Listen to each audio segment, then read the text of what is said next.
जय माता दी दोस्तों, मैं भाविनी मिश्रा अपने चैनल में आप सभी का एक बार फिर से स्वागत करती हूँ।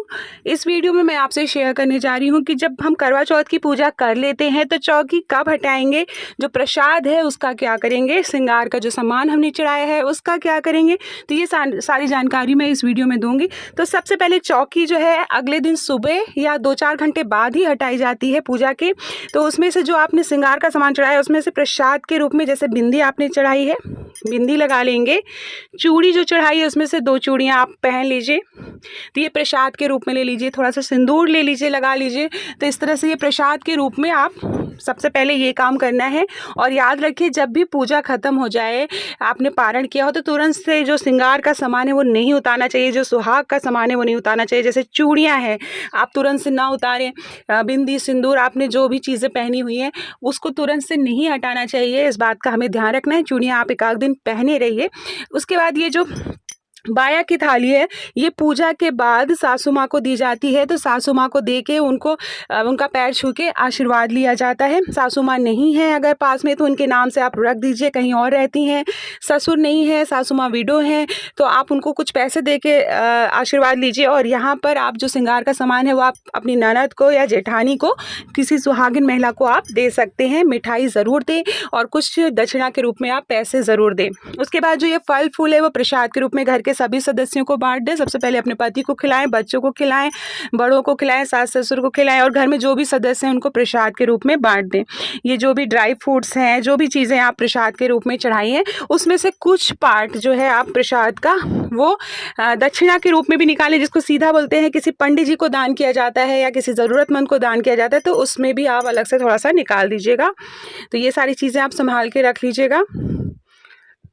उसके बाद जो फूल माला है उसको एक जगह एकत्र कर लेंगे और फूल माला को किसी साफ़ सुथरी जगह, आप किसी गार्डन में आप रख दीजिएगा।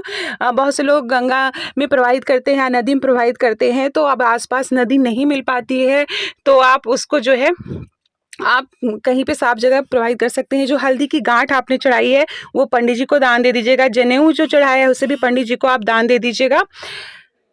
इसके बाद जो है जो कलश का पानी है और हमने जो करवों में पानी भरा था, ये देखिए दोनों करवों में जो पानी भरा था उसको जो है, उसको अभी मैं बताऊंगी क्या करना है। लेकिन जो करवे के ऊपर जो आपने प्रसाद चढ़ाया है उसे भी आप एकत्र कर लीजिए और इसको भी प्रसाद रूप में घर के सभी सदस्यों को बांट दीजिए। जो चावल, इसके ऊपर हमने चावल का ढेर लगाया है, पात्र में जो चावल रखा है उस चावल को आप पंडित जी को दान देंगे। जो पंडित जी का सीधा निकालेंगे, एक दिन का खाना बोलते हैं जिसमें दाल, चावल, हल्दी, नमक, आटा, सब्जियां, फल, सारी चीज़ें रखते हैं, तो उसमें आप ये चावल दान के रूप में दे सकते हैं। इसके ऊपर सारे जो जितने भी चावल हैं वो एकत्र कर लेंगे एक जगह पे और उसे दान दे देना है। और जो करवों में पानी है उसे किसी साफ़ सुथरी जगह आप डाल देंगे। कहीं आप चाहिए तो आप तुलसी जी में डाल दीजिए या किसी पौधे में, पेड़ पौधे में साफ़ सुथरी जगह डाल देंगे।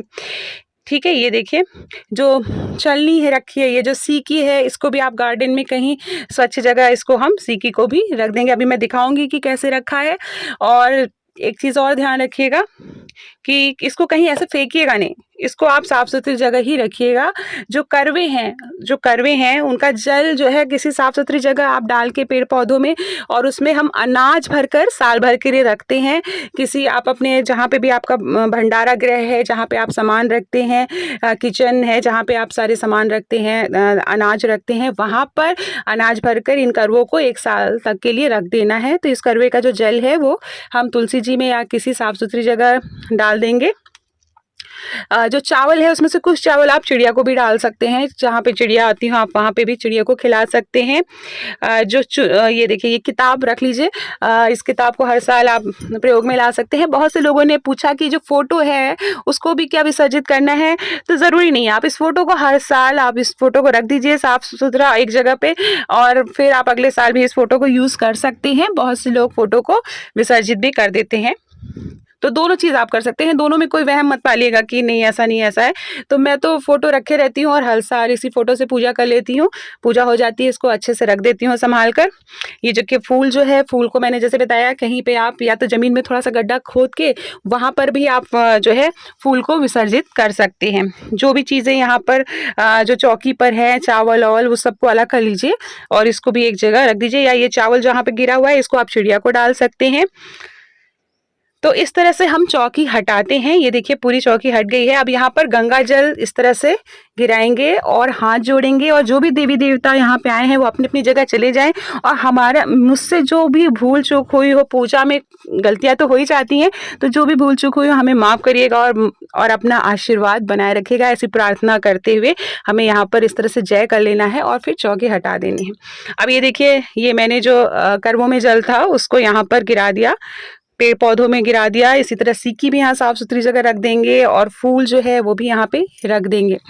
बहुत से लोग पूछते हैं कि जो प्रसाद हमने चढ़ाया है क्या वो हम खा सकते हैं? तो हाँ, देखिए अपने बड़े बुजुर्गों से पूछ लीजिए। बहुत सी जगह खा लेते हैं और बहुत सी जगह नहीं खाते हैं, तो अलग अलग प्रथाएं हैं। जैसे हमारे यहाँ जो हम प्रसाद चढ़ाते हैं चौथ का, किसी भी चौथ पूजा का जो प्रसाद चढ़ाते हैं वो खुद से नहीं खाते हैं, लेकिन जहाँ पर देवरानी जेठानी हैं और 2-3 लोग मिलके पूजा करें तो आप दूसरे का प्रसाद लेके खा लीजिए, वो कर सकते हैं। तो इस तरह से सीकी यहाँ रख देंगे। बहुत से लोग बोलते हैं सीकी नहीं मिल पाए तो कैसे पूजा करें? तो कोई बात नहीं, सीकी बहुत जगह नहीं मिलती, यहाँ पूर्वांचल में मिलती है। तो अगर सीकी नहीं मिल पा रही है तो आप बिना सीकी से भी इसी तरह पूजा कर सकते हैं। बहुत से लोग करवे में, एक करवे में जो प्रसाद भरते हैं, जैसे कि बहुत से लोग ड्राई फ्रूट्स डालते हैं करवे में, तो उस ड्राई फ्रूट्स को भी आप अलग से निकाल के रख सकते हैं। उसको जो है प्रसाद के रूप में बांट दें, थोड़ा सा दान कर दें, कुछ लोगों को बांट दें, उसके फिर बाद में आप खीर उर बना के भी खिला सकते हैं घर के सदस्यों को। तो ये देखिए जो करवा है इसको हमें संभाल के रख देना है। जैसा कि मैंने बताया बाया की थाली, तो बाया की थाली में ये सारी जो श्रृंगार की सामग्री है, उसके अलावा आप फल और ड्राई फ्रूट्स जरूर डाल दें, और कुछ सोने चांदी की चीज़ें अगर आपके बजट में हो तो वो आप जो है बाया की थाली में ज़रूर शामिल करें, और जिससे अपनी सासू माँ से आप इनको दीजिए और उनको प्रसन्न करिए, ताकि वो दिल से आशीर्वाद दें। दिल से दिया हुआ आशीर्वाद बहुत लगता है। तो इस तरह से आपको बाया की थाली देनी है, ये सारे सामान, उसमें मीठा ज़रूर शामिल करें। और इस तरह से ये सारी चीज़ें थी। चौकी कब हटाएं, श्रृंगार के सामान का क्या करें?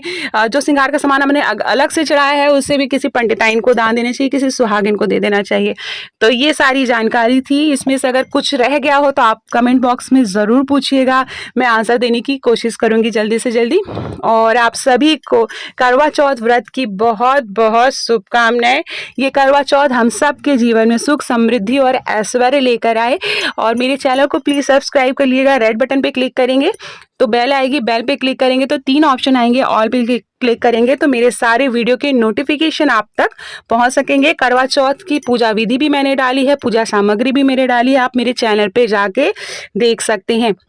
वहाँ पे आपको बहुत सारे वीडियो मिलेंगे, जैसे कि सुहाग कैसे लेना है, करवा कैसे फेरना है, और किस दिशा में हमें पूजा करनी चाहिए, और पूजा का जो शुभ मुहूर्त है, चंद्रोदय का समय है, वो सारी वीडियो मैंने अलग अलग बना के रखे हैं। आप मेरे चैनल पर जाके देख सकते हैं। बहुत बहुत धन्यवाद ये वीडियो देखने के लिए।